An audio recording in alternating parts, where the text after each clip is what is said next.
talk about. There's only a few things that, we need to know.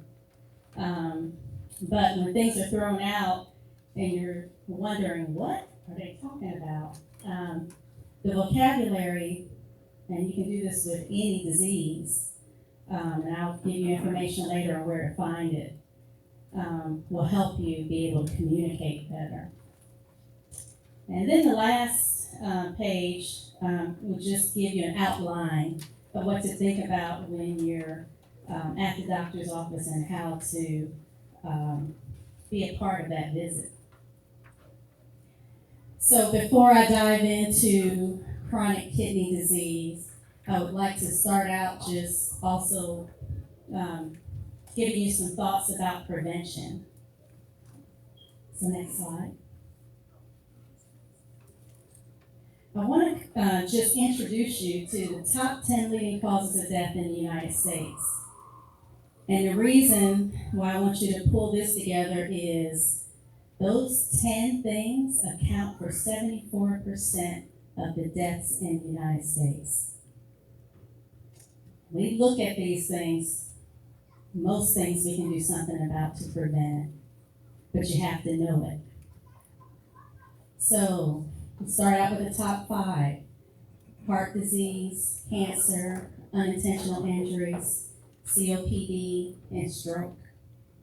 So of those 5, 4 of them, we've already talked about. There's something, we have a choice, and it's something addictive that has been in the United States that's contributed significantly to those things, and I'm sure everybody knows, right? Because we covered it. Smoking. Heart disease, cancer, COPD, and stroke. One of the biggest contributing risk factors is smoking. And we have a choice of whether or not we pick up that first cigarette. Cancer is number 2. Even though since 1991, there's been a decrease of 26%. And that's pretty tremendous. There's a lot of research going on in cancer treatment, cancer prevention and detection. Unintentional injuries, we think about the workplace, safety in the workplace, safety in the public arena, safety in the home. What's also included in that, we could put unintentional drug overdoses in that. So that's number 3. Next slide. The next 5, Alzheimer's, diabetes, influenza and pneumonia, kidney disease, number 9, and 10, suicide. So number 8,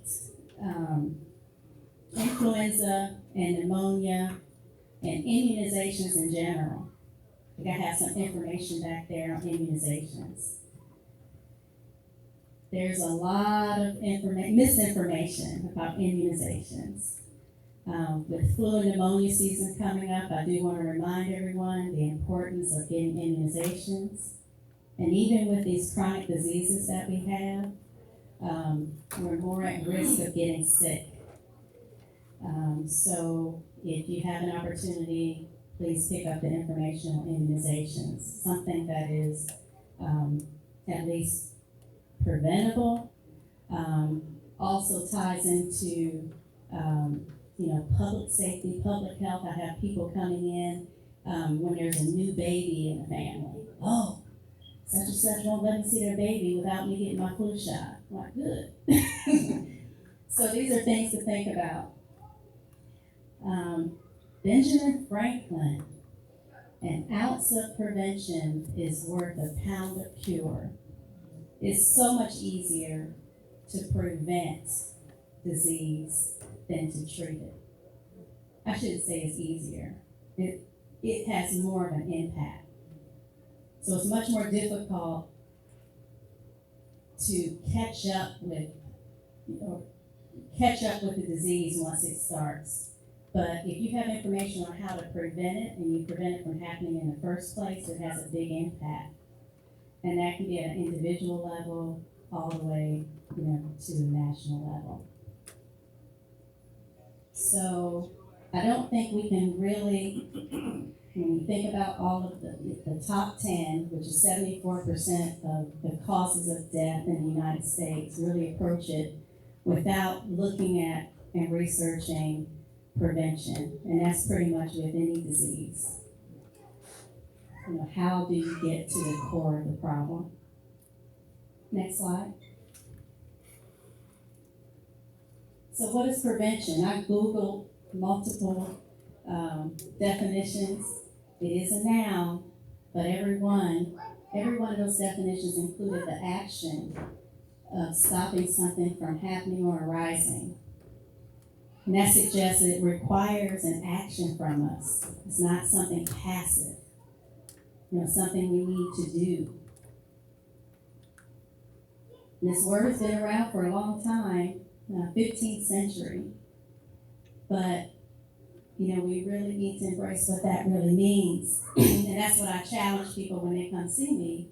It's not all about what you're diagnosing me with, what are you treating me with. It's not you. It's that partnership. It's about what you can do when you come also for yourself. Next slide.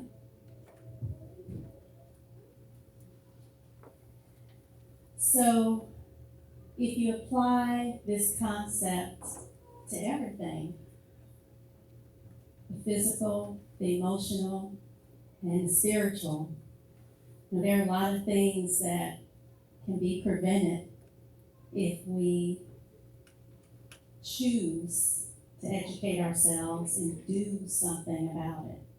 So, just to consider the costs of prevention.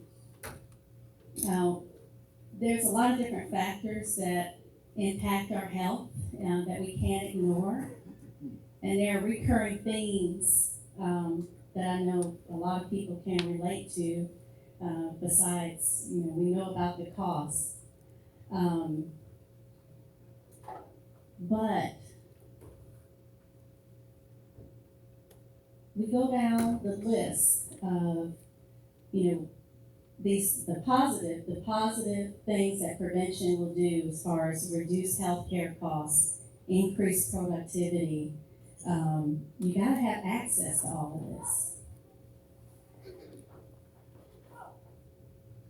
So without getting into the politics of it all, we're talking today about the individual.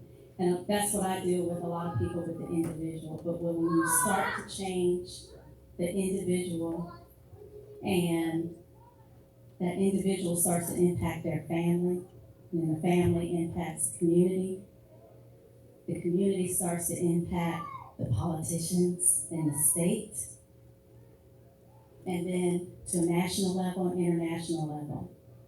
So when we look at the level of our state, we look at the level of the nation, a lot of times it's a reflective of who we are.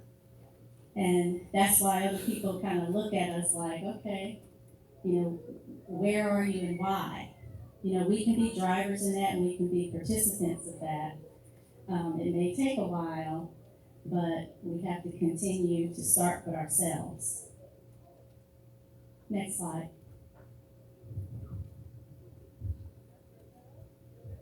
So just to reiterate, consider the power that you have of choice. So many different arenas. And, that power, well, it is complicated, as we said before, because there's so many different things that contribute to that. Next slide. So I like this picture because it speaks so much to me in so many different areas. This runaway train. Everything is going so fast. You have so many things going on with life.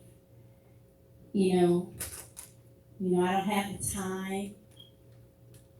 But it's that choice at some point. You either got to jump off, you have to put on those brakes before you run off the cliff or derail.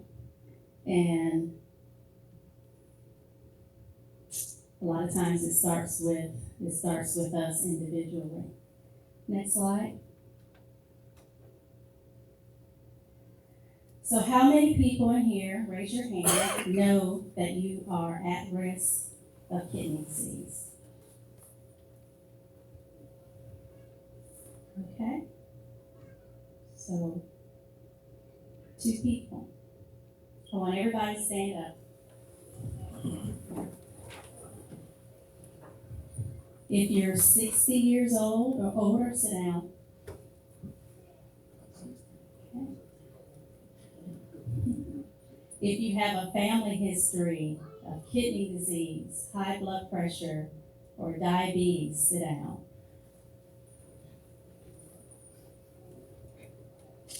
If you are Black, African American, sit down.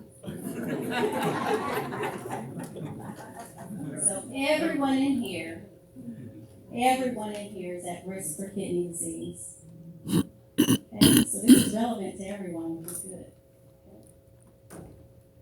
Next slide.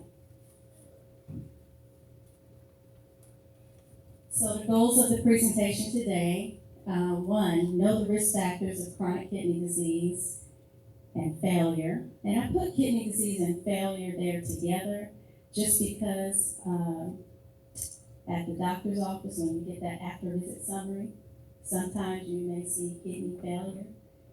We use it interchangeably because we stage kidney disease or kidney failure. And we'll give you some more information as the talk goes on. Know how to prevent chronic kidney disease. Know the symptoms and complications of end-stage kidney disease. Become familiar with the medical vocabulary relevant to the kidney. Know where to find reliable resources. And understand the importance of having a primary care provider or partner. Next slide. So, as I said before, become familiar with the vocabulary, because I've even been in a situation at a doctor's office and I'm looking like, what are you talking about? So the language is different. Shouldn't be afraid to ask. Most of the time, just with that runaway training in healthcare has run away from us. Things are quick, things are fast. Many people need to be seen. There's not enough time, but sometimes you have to put on the brakes and sometimes you have to remind your doctor, excuse me, but I don't understand what you said. I don't understand what you're talking about. Don't be afraid to ask questions. Next slide. Reliable sources of information. There's so much information on the internet. So how many people have smartphones? Okay. If you have smartphones, you have access to the internet. Most people know someone who has a smartphone or access to the internet, but there's so much information. There's a lot of misinformation out there. These are really the only 3 sites you need to know. You can type in any disease process and you will be linked to other reliable sources of information, where if it's coming from the Mayo Clinic or Cleveland Clinic or NIH, National Kidney Foundation. But the Centers for Disease Control, U.S. Preventive Services Task Force, and the National Institutes of Health. And that would be a good start if you have questions before you meet with your doctor for whatever problem you're talking about. Next slide. You can play it.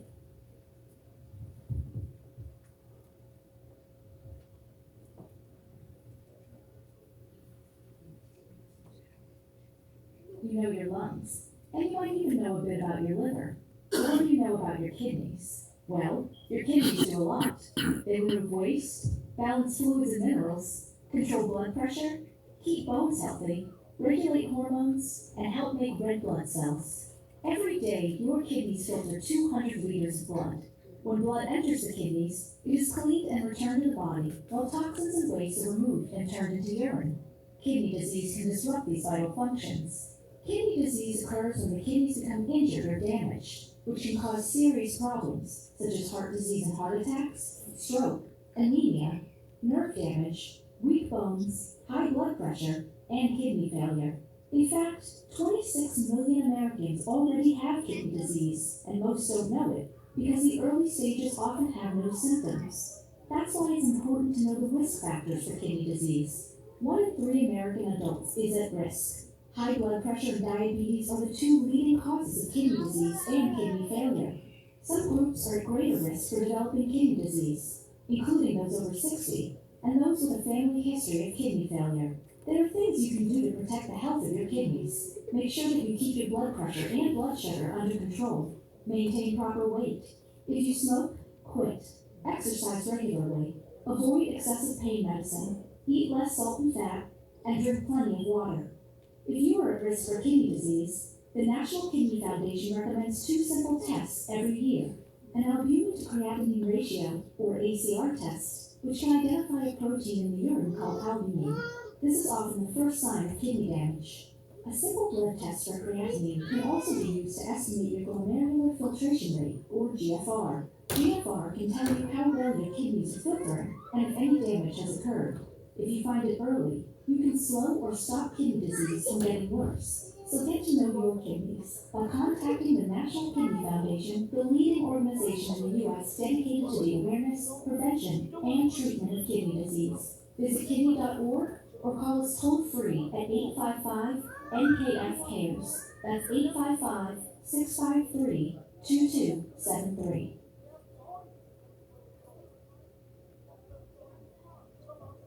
Okay, next slide. So there are the risk factors. Next slide. We'll deal with the first one, diabetes. Diabetes is the #1 cause of kidney failure in African Americans, and it is preventable. 4.9 million African Americans over the age of 20 are living with diabetes. These are people who know it and also people who don't know it. So even if you feel like you're healthy, you still need to come in and get screened for a physical because the symptoms can be silent. The categories of diabetes we look at include prediabetes, type 1 diabetes, and type 2. Type 1 is usually diagnosed in childhood, is insulin dependent. Kids cannot live without the insulin. That cause is different than the adult onset diabetes, more known as the type 2 diabetes. And so primarily for this talk, the focus is the type 2.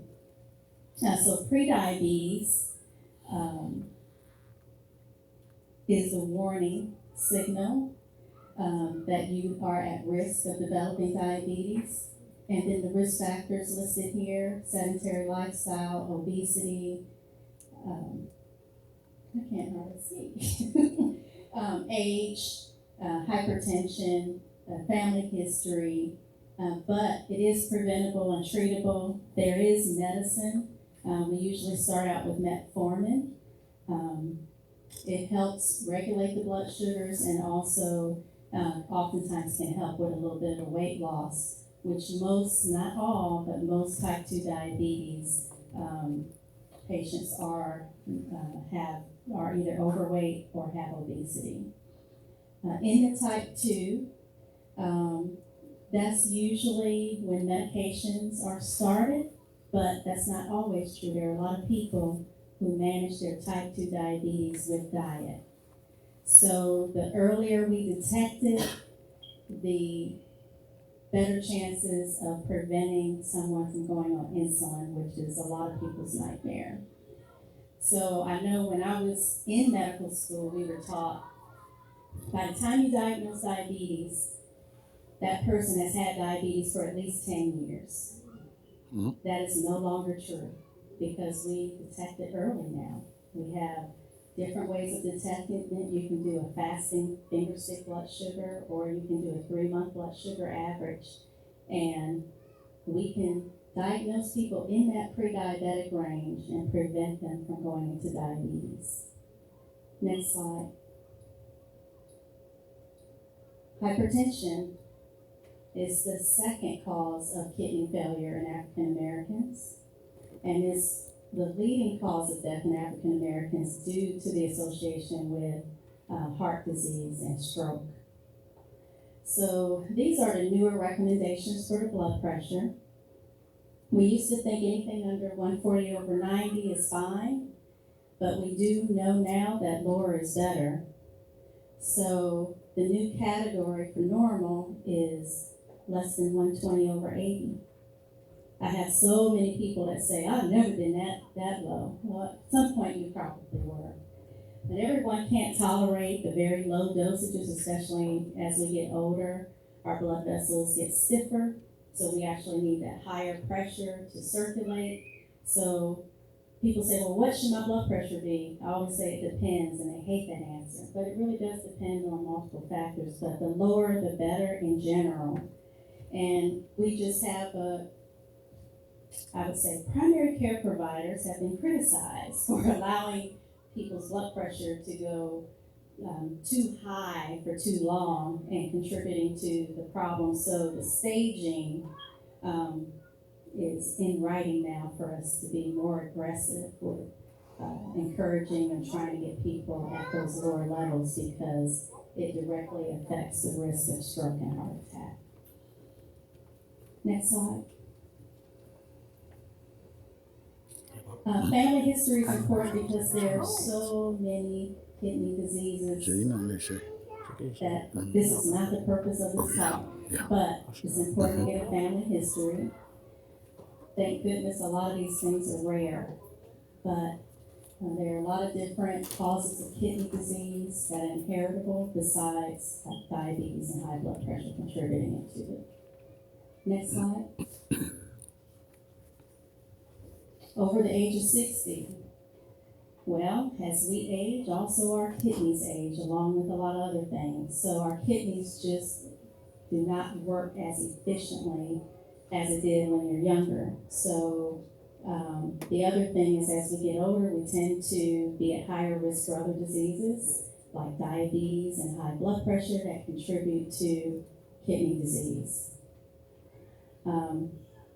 You see these two young people exercising, which is key, but also one of the things, if we're blessed enough to live long enough, a lot of us are going to develop arthritis, see a lot of arthritis. Well, the medications that are used for pain, the Aleve, the ibuprofen, prescription Celebrex, naloxone, all of those medicines can elevate your blood pressure. Can cause swelling and also contribute to kidney disease. So when you're on those medicines, and even if they're just the over-the-counter medicines, those are things you need to be talking about because they can contribute to kidney disease and kidney failure. Next slide. So, African Americans, 3 times as likely to have end-stage kidney disease than Caucasians. 35% of the patients who are receiving dialysis are African American, even though the population is 13.2.